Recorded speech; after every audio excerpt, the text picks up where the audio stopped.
cervix tiene dos tipos de epitelio, exocervical, plano estratificado, no queratinizado y glandular, ¿no? Por lo tanto, podemos tener igual dos tipos de cánceres. El epidermoide del 90% y de ese 90% que el 90% es BPH, ¿no? Y el adenocarcinoma, que es del canal endocervical, que es el menos frecuente. Ahora, tomando en cuenta todo esto que vimos aquí, díganme factores de riesgo para los cánceres epidermoides.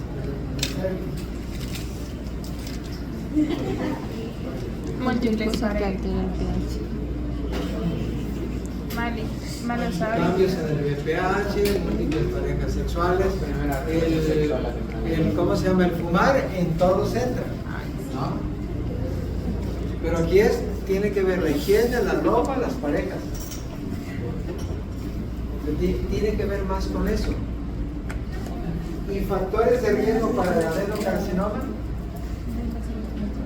que es hormonal, Anticonceptivo. lo vimos en Ovario clase. poliquístico, Todo hiperestrogenismo sostenido sin oposición Anovulación. a la larga nos va a dar adenocarcinomas. Y dentro de esta es anovulación, síndrome ovario poliquístico. ¿Tienes alguna duda, Luis? Sí, yo le estoy preguntando si era queratinizado. En el cervix es queratinizado o no queratinizado. No queratinizado, lo único que tiene queratina es la vulva, ni siquiera el introito vulvar, por eso hasta tiene un color diferente.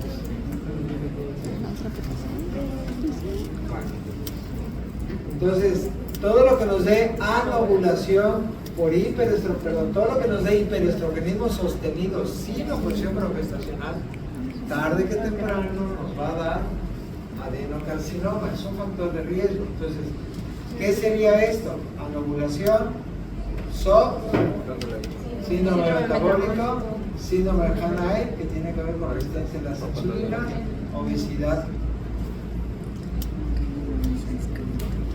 Entonces es muy importante entender esta parte, ¿no?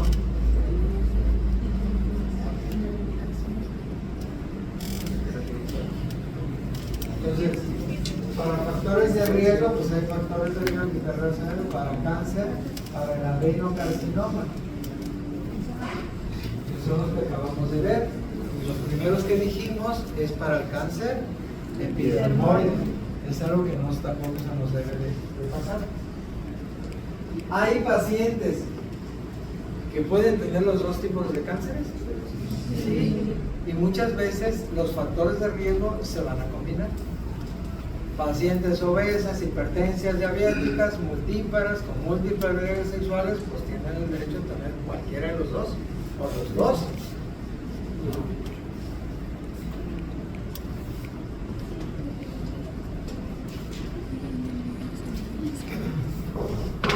Dentro de las lesiones sólidas, ¿qué tenemos aquí?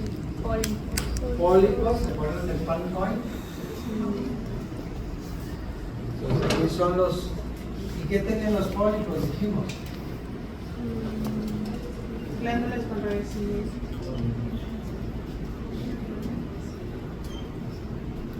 ¿Qué hay aquí? Dijimos.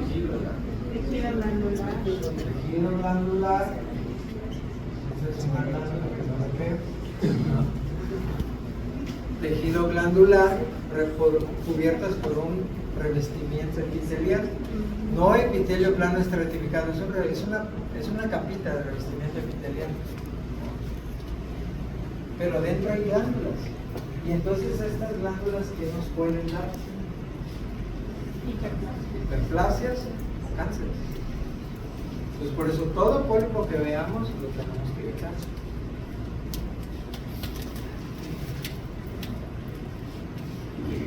De las planas también aquí que nos faltó erosión y ectropión. Erosión, ¿a qué se refiere? Solución de continuidad de un epitelio. O sea, cuando nos caemos y nos raspamos la rodilla, ¿qué es? Una erosión. ¿Y una ectropión? Continuidad glandular. Eversión glandular. Es cuando el endocervix se va hacia el exocervix, como si la hiciera esto. Está invertido. Eso es un ectropión. Son cosas diferentes. Se tratan muy similar, ¿no?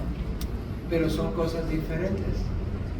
Ambas, principalmente la erosión, por haber una solución de continuidad, ¿qué creen que puede pasar ahí? El BPH. Introducirse un BPH. Por eso lo ideal es que los pacientes que tengan erosiones o ectropiones hay que tratarlas. Puede ser con crioterapia, que es un poquito agresivo, pero a veces generalmente lo podemos hacer con ácido cloracético, que es menos agresivo, con esferolisis, que es una capsularización, que es de lo menos dañino. Pero también hay gente en el libro, van a ver crioterapia, láser, sí, puede ser. Y ese epitelio se debe de regenerar. Los pólipos, el tratamiento cuál es la torsión y mandar el tejido a patología. ¿Qué otras lesiones podemos tener sólidas ahí en el cervix? Igual que Son raros los miomas cervicales. Y los miomas cervicales, recuerden, al igual que el útero, tiene tejido glandular, tiene tejido muscular y tiene una serosa. La serosa del cervix, una parte queda adentro y otra parte queda expuesta, que es lo que se conoce como la zona de transición, o sea, lo que queda fuera, el exocervix. Entonces, son los miomas que más vemos a nivel cervical, pues van del orificio cervical interno, en la parte superior pegado al orificio, y crecen hacia la vejiga. Es raro que vayan hacia el cervix. Y es un mioma cervical. Pues digo, puede estar abortada la vagina, pero en realidad la base viene del útero, del cuerpo. Y esto, ecológicamente, estos pueden tener, dijimos, hiperplasias. Y esto nos va a dar un adenocarcinoma. Y este, pues igual nos puede dar un qué? Leiomyosarcoma. O sea, si se dan cuenta, muchas cosas se repiten, nada más dependiendo de la estructura que estemos hablando. Lesiones quísticas, voy a borrar esto. ¿Cuál es la lesión quística más frecuente? El de Nabot. El quiste de Nabot. Recuerden que el cervix en etapas iniciales es un epitelio, el exocervix tiene un epitelio glandular. ¿Se acuerdan? Que dijimos en la adolescencia, por cambios en el pH, lactobacilos y demás, ese epitelio glandular sube una metaplasia epidermoide. O sea, cambio de ese epitelio glandular por un epitelio plano estratificado, y esas zonas se conoce como zona de transición o de transformación, y es donde se dan las displasias. Entonces, los quistes de Nabot no es otra cosa más que tejido glandular, ¿no?, que está abajo del epitelio plano estratificado, que empieza a crecer. Cuando son pequeños no se hace absolutamente nada, siempre y cuando la citología y la colposcopía estén normal. ¿Va a haber lesiones acitoblancas igual negativas? ¿Por qué no?